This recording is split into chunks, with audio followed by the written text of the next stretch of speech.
व्यक्त करते हुए अपनी बात को विराम देता हूं। धन्यवाद। सुश्री प्रणीति शिंदे जी।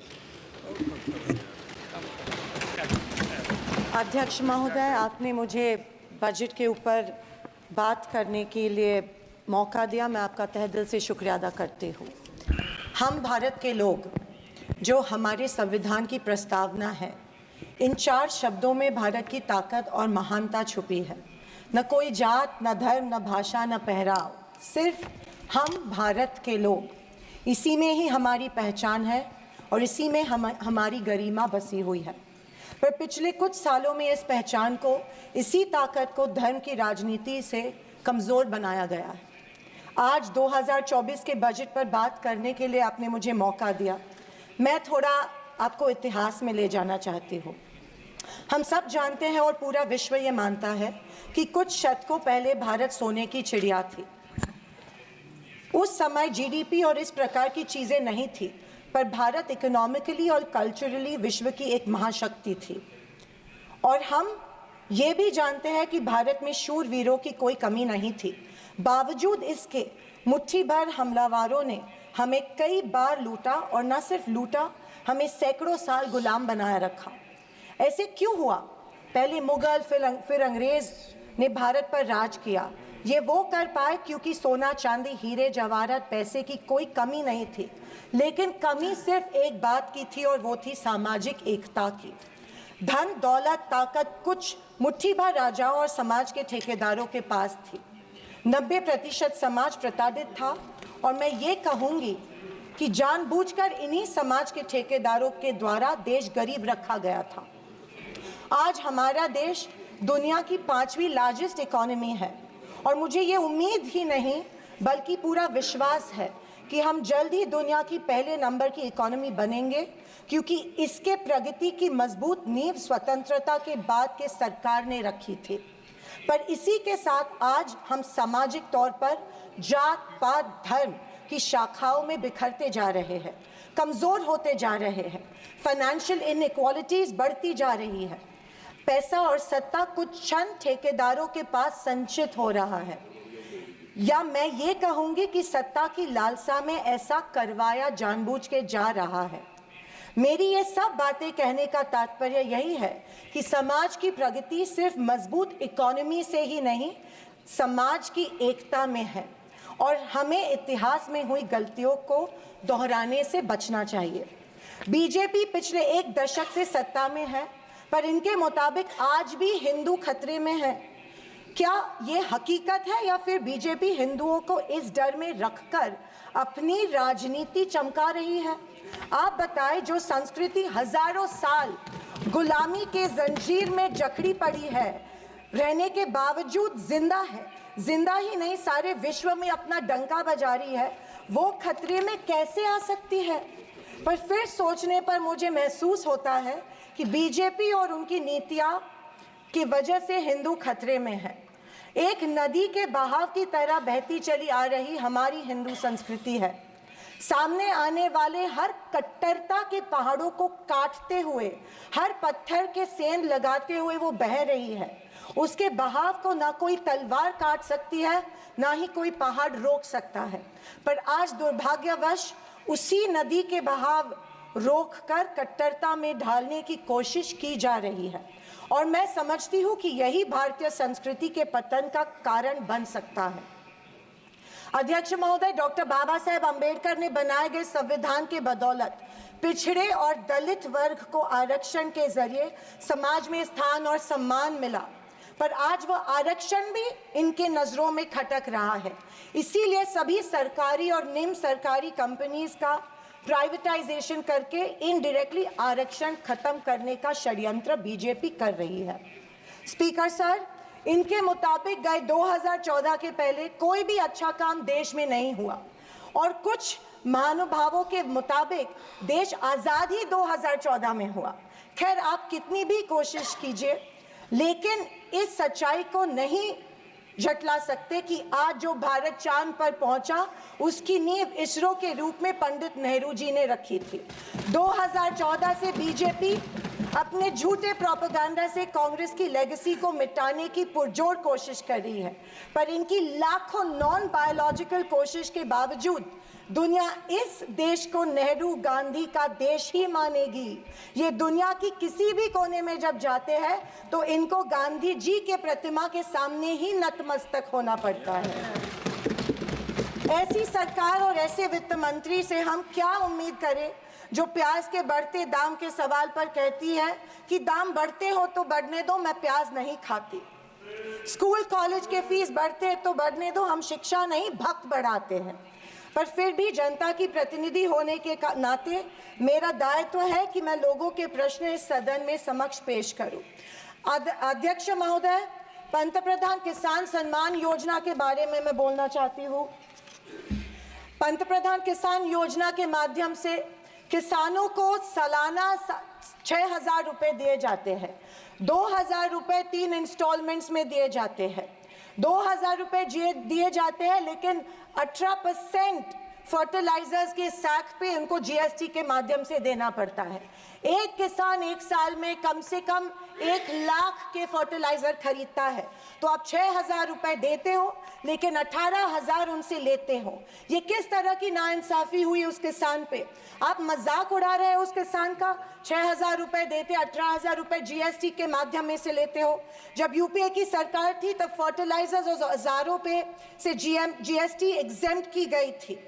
मेरी मांग है कि 2,000 रुपए का जो अमाउंट है, जो 6,000 सालाना मिलते हैं, वो बढ़ा के 12,000 किए जाने चाहिए। अध्यक्ष महोदय, किसान सम्मान योजना, मेरे कॉन्स्टिट्यूएंसी में करीबन 50,000 लोग इस योजना से वंचित है क्योंकि इसको अप्रूवल्स नहीं मिल रहे हैं। जब वो मंत्रालय में जाते हैं और पूछते हैं हमारी योजना को अप्रूवल को क्या हुआ, वो कहते हैं कि दिल्ली जाके पूछो, हमें नहीं पता है। तो किसान योजना, किसान सम्मान योजना का इंटेंशन क्या है? या तो किसानों को फंसाया जा रहा है किसान योजना के माध्यम में से। अध्यक्ष महोदय, फसल बीमा योजना, महाराष्ट्र में, पश्चिम महाराष्ट्र में शोलापुर, सांगली, सातारा, कोल्हापुर में उड़द दाल और अरहर की दाल यहाँ पे उगाई जाती है, लेकिन फसल बीमा योजना मिलती है सिर्फ बाजरा, मक्का और सोयाबीन के लिए। आपके माध्यम में से मैं फाइनेंस मिनिस्टर से गुजारिश करती हूँ कि अरहर और उड़द के लिए भी फसल बीमा योजना के फॉर्म एक्सेप्ट किए चुके हैं, भर दिए हैं, लेकिन फसल बीमा योजना मिल नहीं रही है। अध्यक्ष महोदय, पंतप्रधान आवास योजना, आदरणीय फाइनेंस मिनिस्टर जी ने कहा कि एडिशनल 3 करोड़ हाउसेज घर यहाँ पे इंक्रीज करके इस बजट में दे रहे हैं, लेकिन पंतप्रधान आवास योजना का टारगेट अभी तक महाराष्ट्र को नहीं मिला है, क्योंकि ये योजना जो है गांवठान जमीन पे घर बांधे जाते हैं, लेकिन असलियत ये है कि गांव में गांवठान जमीन है ही नहीं। जब कलेक्टर के पास जाते हैं तो कहा जाता है कि गांवठान जमीन नहीं है, गायरान जमीन ढूंढ के लाओ, हम आपको पीएम आवास योजना देंगे। अभी गांवठान जमीन लाएंगे कहाँ से? तो आपके माध्यम में से मैं फाइनेंस मिनिस्टर को रिक्वेस्ट करती हूँ कि सारे कलेक्टर्स, डिस्ट्रिक्ट कलेक्टर्स को आदेश दे कि जितनी भी गावरान जमीनें हैं गाँव में, उनको गांवठान करके पंतप्रधान आवास योजना लोगों को लागू की जाए और सारे जो पेंडिंग प्रपोजल्स हैं वो एक्सेप्ट किए जाए। और मेरी आपसे ये गुजारिश है कि 1,40,000 रुपए इस योजना के लिए मिलते हैं, ये बहुत टुटपुंजी है, इसके लिए 2,50,000 दिए जाए पंतप्रधान आवास योजना के लिए। अध्यक्ष महोदय, मुद्रा लोन 2014 में प्राइम मिनिस्टर ने बड़ी एम्बिशियसली मुद्रा लोन की घोषणा की थी। कल फाइनेंस मिनिस्टर ने इसकी जो राशि है 10 लाख से लेके 20 लाख की, लेकिन मुद्रा लोन उस पीरियड में उन्हीं लोगों को मिले जिनकी सिफारिशें बीजेपी के कार्यकर्ताओं ने की थी, जबकि सामान्य आदमी जो है, आम आदमी जो है, उसको ये लोन नहीं मिला था। सिर्फ कुछ चंद लोगों को ये लोन दिया गया था। मेरी ये मांग है कि कोरोना के टाइम पे जो लाभार्थी मुद्रा लोन का कर्ज फेड नहीं पाए, उनके लिए जैसे अपने अदानी अंबानी के लिए कर्जा माफ किया है, वैसे इन लाभार्थियों के लिए भी कर्जा माफ किया जाए, तुरंत माफ किया जाए मुद्रा लोन का जो परत फेड करने का कर्जा है। आदरणीय अध्यक्ष महोदय, माइक्रो फाइनेंस और चिट फंड्स जो दिए जाते हैं हमारे सेल्फ हेल्प ग्रुप्स को, बीड़ी कामगारों को, पावर लूम वर्कर्स को दिए जाते हैं, हमारी काफ़ी सारी महिलाओं को दिए जाते हैं, लेकिन ये माइक्रो फाइनेंस और चिट फंड्स पे के ऊपर रेगुलेटरी अथॉरिटी नहीं होती है, इसीलिए ये बेहिसाब इंटरेस्ट इन लोगों से, गरीब लोगों से लेते हैं। अध्यक्ष महोदय, मुझे इस बात का दुख हो रहा है कि कल के बजट के स्पीच में हमारी अन्न धान्य सुरक्षा योजना जो है, अन्न सुरक्षा योजना जो यूपीए सरकार ने लाई थी, उसके बारे में फाइनेंस मिनिस्टर ने कोई जिक्र नहीं किया। पिछले 10 साल से हमारे देश का जो गरीब है उसको, एपीएल कार्ड धारक को अन्न धान्य योजना का लाभ नहीं मिल रहा है। 10 साल से करोड़ों लोग इस योजना से वंचित रह रहे हैं, भूखे मर रहे हैं, और जैसे शैलजा जी ने कहा था, कुपोषण का प्रमाण जो है हमारी देश में बढ़ रहा है। गरीब लोगों से जानबूझ के एक form, give up subsidy form जानबूझ के भरा जा रहा है, उनको बिना बताए कि अगर ये फॉर्म आप भरेंगे तो आपकी फूड सब्सिडी कट हो जाएंगी। ये जबरदस्ती उनसे ये फॉर्म भरवा रहे हैं ताकि उनको इस योजना, जो कि कांग्रेस की योजना थी, उसका लाभ न मिले, और इसके वजह से ढेर सारे लोग भूखे हमारे देश में मर रहे हैं। मैं फाइनेंस मिनिस्टर से ये गुजारिश करती हूँ कि एपीएल कार्ड धारक को तुरंत इस योजना का लाभ मिला जाए और सारे के सारे जितने भी लोग हैं उनको धान मिला जाए। अध्यक्ष महोदय, कल के स्पीच में आंध्र प्रदेश और बिहार के ऊपर बहुत प्यार जताया गया। मुझे उस बात से कोई कंप्लेंट नहीं है, पर महाराष्ट्र से इतनी नफरत क्यों नहीं महाराष्ट्र की तरफ उतना ही प्यार जताया गया जो बिहार और आंध्र प्रदेश के जताया गया? क्यों? क्योंकि उनको पिछले लोकसभा में कम सीटें मिली, या शायद उनको अंदाजा आया कि आने वाले इलेक्शन में उनको वो चुनाव हारने वाले हैं।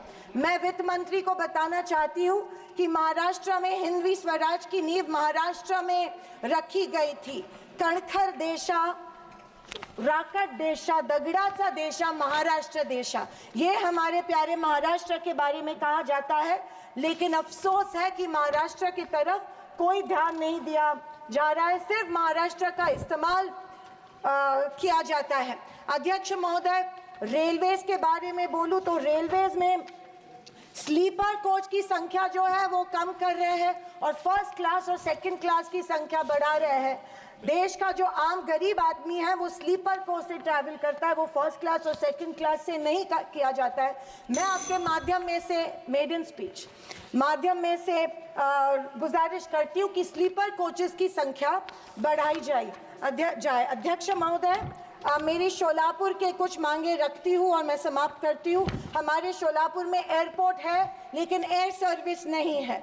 उड़ान स्कीम में आया गया है, लेकिन जानबूझ के वहाँ पे जो चिमनी थी, ऑब्स्ट्रक्शन था, वो तोड़ा गया, लेकिन अभी तक वहाँ पे एयर सर्विस शुरू नहीं है। बोरामनी एयरपोर्ट है, वहाँ पे इंटरनेशनल एयरपोर्ट के लिए फंड्स एक बार दिए गए, लेकिन फिर फंड्स नहीं दिए गए। मैं वित्त मंत्री से गुजारिश करती हूँ कि बोरामनी एयरपोर्ट के लिए फंड्स दिए जाए। मंगावेड़ा जो हमारा तालुका है, वहाँ पे जो इरिगेशन स्कीम है, वहाँ के 35 गांव जो है वो पानी से वंचित है। मैं विनती करती हूँ कि वो गांव के लिए भी आप इरिगेशन स्कीम जल्द से जल्द अप्रूव करें।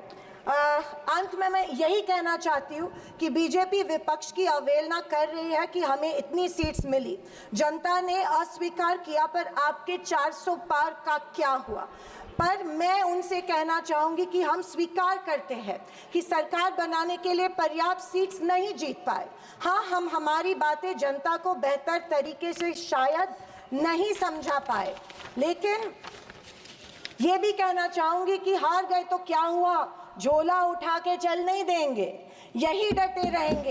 एक मजबूत विपक्ष के रूप में भारत की जनता की आवाज बुलंद करते रहेंगे, सिर्फ और सिर्फ इस देश के लिए और इस देश के जनता के लिए। और आखिरी कुछ शब्द कह के मैं समाप्त करना चाहूंगी कि सत्ता की लालच में न फैलाओ समाज में ध्रुवीकरण का रोग।